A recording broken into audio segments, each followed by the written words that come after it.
Friends, welcome back my YouTube channel. दोस्तों, टेकी support में आप लोग का बहुत बहुत स्वागत है। आज मैं आप लोग के बीच बैंक ऑफ इंडिया के क्रेडिट कार्ड एप्लीकेशन फॉर्म को आप लोग के बीच यहाँ पे मैं फिलअप करके दिखाऊंगा। बहुत ऐसे भाई लोग हैं जिन्होंने मुझे यहाँ पे कमेंट करके पूछा था कि भाई आखिर आपने ऑनलाइन तो एप्लीकेशन फॉर्म को सबमिट करने के लिए कह दिया, लेकिन बहुत ऐसे लोग हैं जिन लोगों का अभी तक ऑनलाइन अप्रूवल नहीं हुआ है, तो क्या किया जाए। तो मैं उन लोगों को सजेस्ट करता हूँ कि एक बार वो अपने ब्रांच में विजिट करें, और ब्रांच में विजिट करने के बाद ये जो बैंक ऑफ इंडिया का ऑफिशियल जो एप्लीकेशन फॉर्म है इसे सबमिट जाके करें। एक भाई ने तो मुझे नीचे कमेंट में बोला था कि भाई मेरे पास आईटीआर नहीं है, फिर भी मुझे मिल गया। तो भाई देखो, आईटीआर यदि आपके पास नहीं है तो भी मिल जाएगा, कोई दिक्कत नहीं। बट आईटीआर नहीं रहने के बावजूद भी आपको इसलिए मिल रहा है क्योंकि आपका जो बैंक का जो मतलब स्टेटमेंट वगैरह है वो काफ़ी तगड़ा है। तो चलिए दोस्तों, वीडियो स्टार्ट करते हैं। और आज मैं आप लोग के बीच यहाँ पे बैंक ऑफ इंडिया का जो क्रेडिट कार्ड एप्लीकेशन फॉर्म है इसे मैं आप लोग के बीच यहाँ पे इसे मैं फिलअप करके दिखाऊंगा। और ये आपको मैं ये भी बताऊंगा कि जो बैंक ऑफ इंडिया का क्रेडिट कार्ड आप लोग यदि लेना चाहते हैं तो उसके लिए कौन कौन से क्राइटेरिया आपको फॉलो करनी पड़ेगी, तभी आपको वहाँ पे मिलेगा। तो वीडियो स्टार्ट करते हैं। स्टार्ट करने से पहले अभी तक आपने टेकी सपोर्ट को सब्सक्राइब नहीं करा है तो एक बार कर दीजिएगा, और साथ में इस वीडियो को अपने दोस्तों के साथ ज़रूर शेयर करिएगा।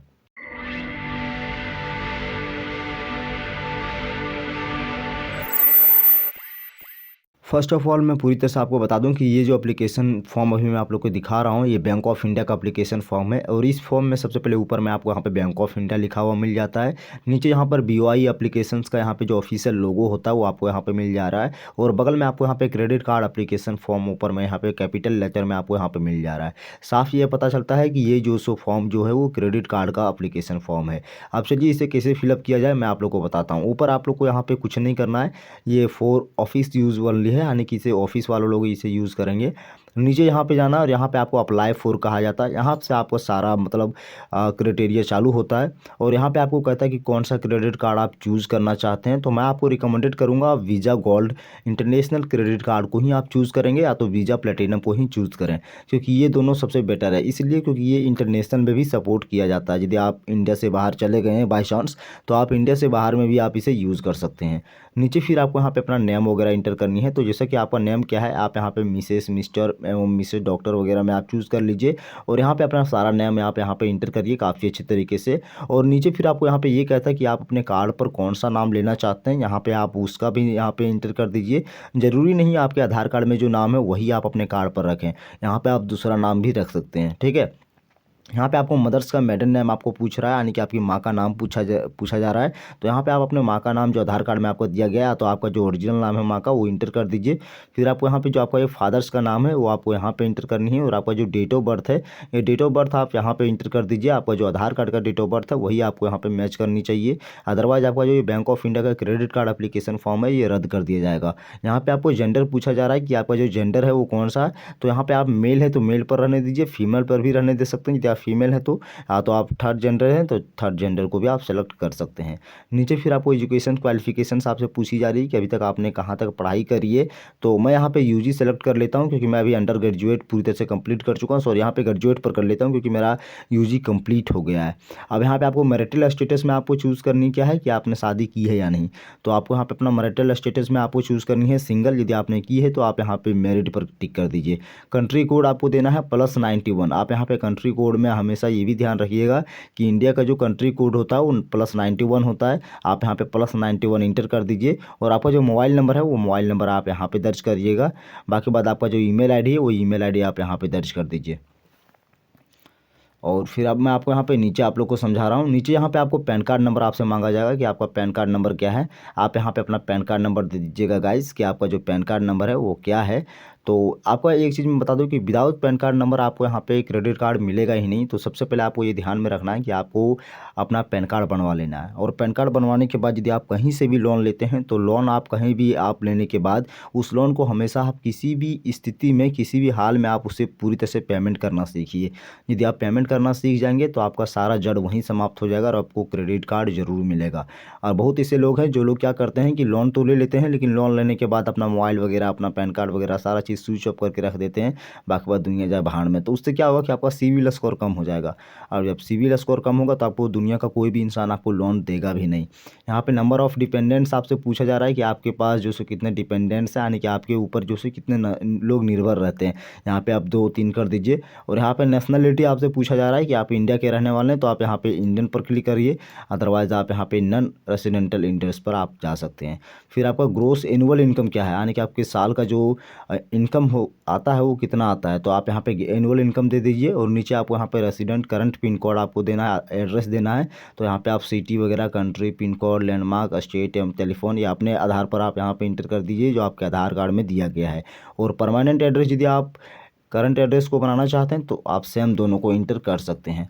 बाकी बात नीचे आने के बाद आपको यहाँ पे अपना रेसिडेंस आपसे पूछा जा रहा है कि आप जहाँ पर भी रहते हैं वो आपका अपना घर है या फिर फैमिली ओन्ड है, यानी कि आपके परिवार ने उसे ख़रीदा है, या फिर आपने रेंट पर रहना चालू कर दिया है।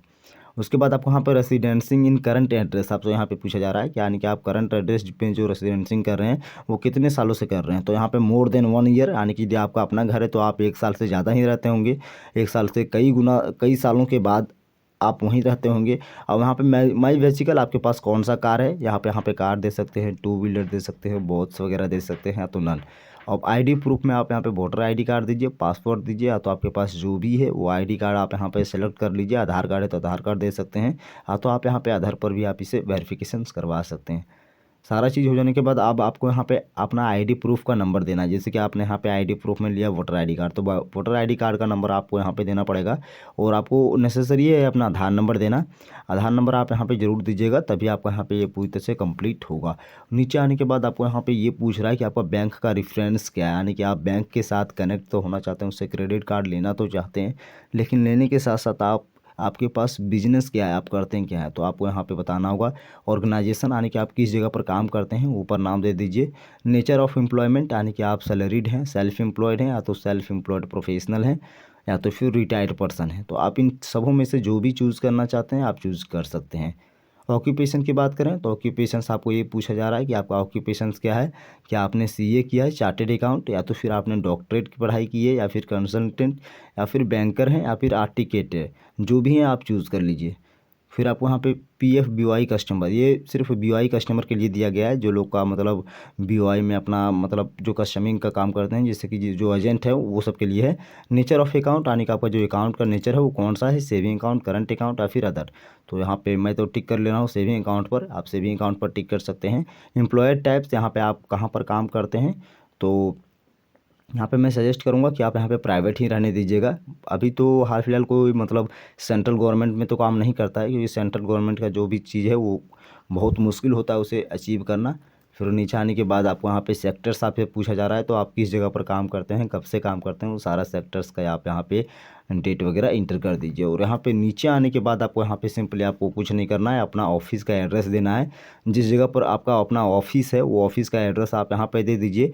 और यहाँ पे आपको सिंपली क्या करना है, यहाँ पे यहीं पे आपको सिग्नेचर करनी है, और यहाँ पे आपको नेम ऑफ़ द कंपनी आपको अपना कंपनी का नाम देना होगा, और साथ में आपका नेट वर्थ क्या है। लेकिन ये उन लोगों के लिए है जिन लोगों के पास अपना कॉर्पोरेट कार्ड लेना चाहते हैं, कि जिन लोगों के पास अपना खुद का एक मतलब कॉर्पोरेट कंपनी है। तो कॉर्पोरेट कंपनी जिन लोगों के पास है वो लोग इसे फिलअप करेंगे, और जिनके पास नहीं है कोई कंपनी वगैरह तो इसे छोड़ दीजिए, कोई दिक्कत नहीं। और नीचे आने के बाद यहाँ पे सिंपली एग्जिस्टिंग फाइनेंशियल रिलेशनशिप से पूछा जा रहा है कि आपका जो सो एग्जिस्टिंग बैंक के साथ कोई रिलेशनशिप है या नहीं। तो यहाँ पे आपसे बैंक यही पूछेगा कि क्या आपने कभी बैंक ऑफ इंडिया से लोन लिया है, या फिर क्रेडिट कार्ड आपके पास है। तो ये सारा चीज़ यदि आपसे पूछा जा रहा है तो आप यहाँ पे सिंपली कनेक्ट करिए इसके साथ, तभी आपको हो सकता है कि आपको वहाँ पे फ़ायदा हो जाए कि आपको क्रेडिट कार्ड तुरंत दे दिया जाए। नेक्स्ट फिर आपको यहाँ पे ऐड वन कार्ड आपसे पूछा जा रहा है कि यानी कि आप कार्ड पर क्या ऐड करवाना चाहते हैं। तो चलिए यहाँ पे सबसे पहले हम कार्ड पर क्या ऐड करवाना चाहते हैं देख लेते हैं। तो एक चीज़ मैं आपको बता दूं कि जितने भी सारे लोग हैं वो जब भी क्रेडिट कार्ड लेते हैं तो क्रेडिट कार्ड लेने के बाद वो अपने कार्ड पर कोई ना कोई इंसान का नाम ऐड करवाता ही है। जैसे कि अपना बैंक अकाउंट में आप नॉमिनी रखते हैं, सेम आपको यही प्रोसेस यहाँ पे भी आपको दोहरानी है। यहाँ पे आपको किसी भी इंसान का नाम देना होगा एज ए नॉमिनी के तौर पर। जैसे कि आप इस दुनिया में नहीं रह पाएँ बाई चांस, तो अब आपका जो कार्ड है वो कोई दूसरा इंसान यूज़ करेगा जिसका नाम आपने वहाँ पे ऐड करा है। तो यहाँ पे आपको सिंपली पहला फॉर्म में आपको एड1 कार्ड करना है, फिर आपको यहाँ पे सेकंड, यानी कि 2 नाम आपसे मांगा जाएगा। तो ये दोनों नेम में आप अच्छी तरह से फिलअप करिए। तो इस दौर में आपको यहाँ पे पूछा जाएगा कि आप कौन सी हैं, आप किसको ऐड करना चाहते हैं। तो यहाँ पे आप फादर, मदर, सन, डॉटर, ब्रदर, सिस्टर या तो स्पाउस, इस सबों में से आप जिसको भी चूज़ करना चाहते हैं आप इजीली यहाँ पे टिक करिए। और यहाँ पे अपना नेशनलिटी आप चूज़ कर सकते हैं, और जिसको आपने ऐड करने का नाम मतलब फैसला लिया है आप उसका नाम यहाँ पे दीजिए, और उसका डेट ऑफ बर्थ वगैरह, उसका नाम जो आप कार्ड में क्या देना चाहते हैं यहाँ पे आप उसका नाम दे दीजिए। नीचे डेट ऑफ बर्थ दीजिए, यहाँ पे उसका जो सेक्स इंटर करिए, वही से यहाँ पे आपको करनी है। फिर नीचे आना है। नीचे आने के बाद यहाँ पे आपको सिंपली डेट ऑफ बर्थ वगैरह, स्पेंडिंग लिमिट्स आपको देनी है कि वो कितना अभी स्पेंड कर सकता है आपके क्रेडिट कार्ड को यूज़ करने के बाद, तो वो भी लिमिट्स आपको यहाँ पे देनी है। बाकी बाद यहाँ पे आपको ये पूछा जा रहा है, यहाँ पे आपको अपना फ़ोटो वगैरह चिपकानी है, 3 तो फ़ोटो, इनमें से एक फ़ोटो तो आपका वही ये रखना, 2 फ़ोटो यहाँ पे आपको अप्लीकेंट्स जो एड1 कार्ड आप यहाँ पे 2 लोगों को ऐड कर रहे हैं उसका यहाँ पे 2 फ़ोटो दे दीजिएगा, और एक खुद का अपना फ़ोटो दीजिएगा। ये दोनों का जहाँ जहाँ पर आप फ़ोटो ऐड करिएगा वहाँ वहाँ पर उन दोनों का सिग्नेचर होना चाहिए, और अपना सिग्नेचर आप यहाँ पे इंटर करिएगा। यहाँ पे आपका यदि अपना सिग्नेचर है तो काफ़ी बढ़िया है। फिर यहाँ पे आपको डिक्लेरेशन सिग्नेचर करनी है। डिक्लेरेशन सिग्नेचर करने के बाद अब आपको यहाँ पे अपना signature of primary card holder का यहाँ पे दिया जाता है, तो यहाँ पे आपको सिंपली अपना सिग्नेचर कर देनी है। और यहाँ पे सैंक्शंस लेटर्स आपको यहाँ पे सिग्नेचर करनी पड़ेगी, और रिकमेंडेशंस लेटर, ये दोनों बहुत ज़्यादा इंपॉर्टेंट होता है। बाई चांस यदि आप यहाँ पे इसके मतलब आप इनके ड्यूज़ को आप पेमेंट नहीं कर पाएँ तो उसके लिए आप पर कार्रवाई की जा सकती है, इसलिए आपको इसे फिलअप कर लेनी है। बाकी बात कुछ नहीं है। मैंने आपको आज के इस वीडियो में बैंक ऑफ इंडिया के जो क्रेडिट कार्ड का एप्लीकेशन फॉर्म होता है उसे बारीकी से काफ़ी अच्छे तरीके से फिलअप करके दिखाया है, और मुझे नहीं लगता कि इस वीडियो को देखने के बाद इस फॉर्म को आप इजीली से भर पाइएगा और कोई दिक्कत नहीं होगा आपको।